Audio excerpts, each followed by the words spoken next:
Welcome back to Moms on Movies. As promised, we have a giveaway of a couples massage that's coming up later in the show, so we'll give you all of the qualifying details. We also have some movie moms with us here today, and Wendy, we haven't seen your face before, so why don't you tell us a little bit about yourself? I am from Cedar Hills, Utah. I actually live right next door to Leah. And I have two little boys, Bo and Jimmer, Jimmer. Yeah, Jimmer. Yep, and I'm from up north, from Hooper, Utah.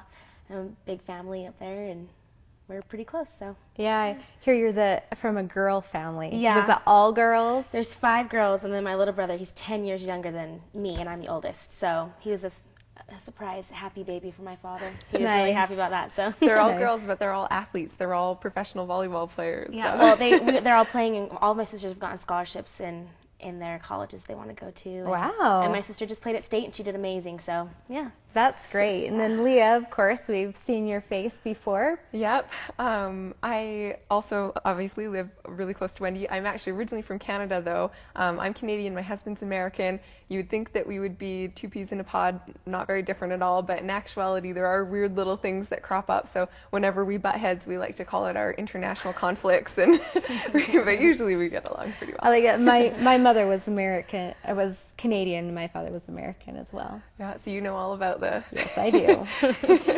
So let's get on to reviewing our first movie, which is Harold and Kumar. I shot Santa Claus in the face. He's real, and I shot him in the face. Out now, a very Harold and Kumar 3D Christmas brings together the usual suspects getting entangled in mishaps and misunderstandings around a thin plot, but this time it's in 3D. This film is strictly for adults in the mood for a little raunchy humor. So Harold and Kumar 3D Christmas. Of course, this is their third installation, and we have Harold and Kumar kind of estranged. They haven't talked for years, and then they're brought together through mishaps and a Christmas miracle, and they reunite. And I liked the dynamic, showing them growing up a little bit rather than just being these kind of partier frat boy type. Right, and also back was Neil Patrick Harris Yes. again, and he is just the funniest part of these movies. His little great. philandering character is hilarious, so. I love that. I'm not going to see it. It's just way too crude of humor for me, and I just don't really enjoy that kind of humor. So It is. The crude humor is pervasive throughout, so you definitely have to watch out for that. If it's not for you, this movie is definitely not for you. Yeah. Moms on Movies recommends Harold and Kumar for 17-year-old boys or those with the same maturity level. They'll enjoy the raunchy, crude humor, Neil Patrick Harris, and 3D goofiness. But beware, this is a hard R for gratuitous nudity, drug use, and pervasive language. Also out in theaters, Tower Heist. So you're saying you want to rob $20 million from Arthur Shaw's penthouse apartment? You're gonna go to jail. Yes. You're gonna die. Probably both. Yeah. Yes. Join me. In theaters, Tower Heist, starring Eddie Murphy, Ben Stiller, Casey Affleck, Matthew Broderick, Alan Alda, and Téa Leoni, is a caper for the working stiff. You made bail.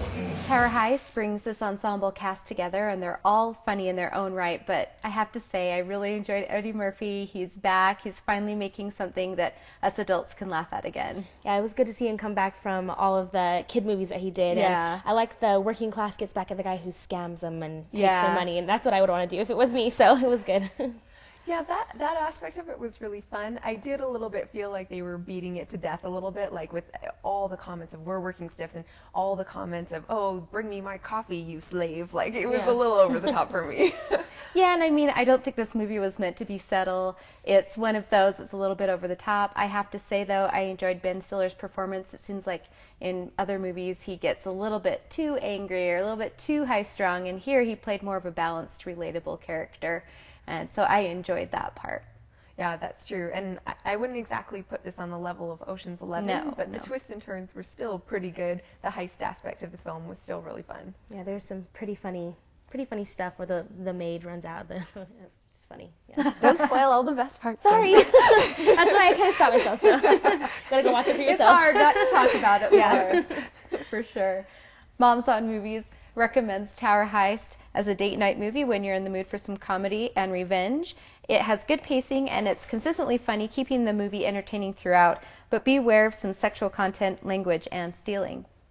Y'all got 15 minutes to go out there and steal me something. In this mall right now, each one of y'all go out there and individually steal $50 worth of merchandise, come back and put it on the table. Then we'll talk. Okay? Okay, come on, guys, we can do this. Just shop. We got 15 minutes. Let's go. And put your wallets on the table. I don't want nobody cheating. All right, come on, let's go. Would you like me to ring that up for you? No, I think I'll just live with it a little first. Here at Moms on Movies, we receive emails from our viewers, and every once in a while we address them on air in a segment we call Viewer's Voice.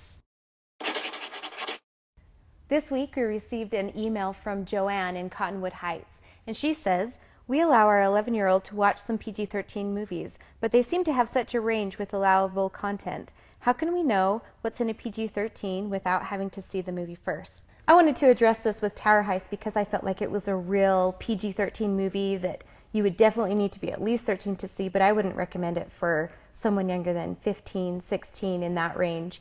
Where, for instance, Real Steel, which was also rated PG-13, I would think would be appropriate for someone as young as 8 that, you know, just had such different kinds of content in them. And that's why I like Moms on Movies, is because it does tell me more about what the actual content is, so I don't have to actually go out and watch them. So here's a good place to look it up. A lot of times on our website or our Facebook page, if you go in and check out the pictures, then you'll see below like who we would recommend it for, kind of give an age range or maturity level.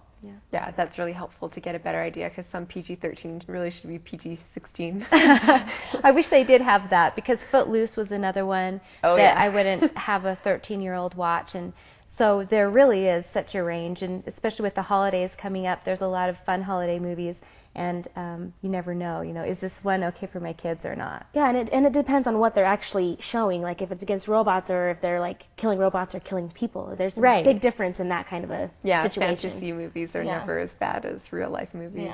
Yeah, I agree. So we've got to take a break, but when we come back, we'll give you all the information on how to qualify to win that couples massage, as well as go over some of the DVDs that are out this week. So stay tuned for more Moms on Movies.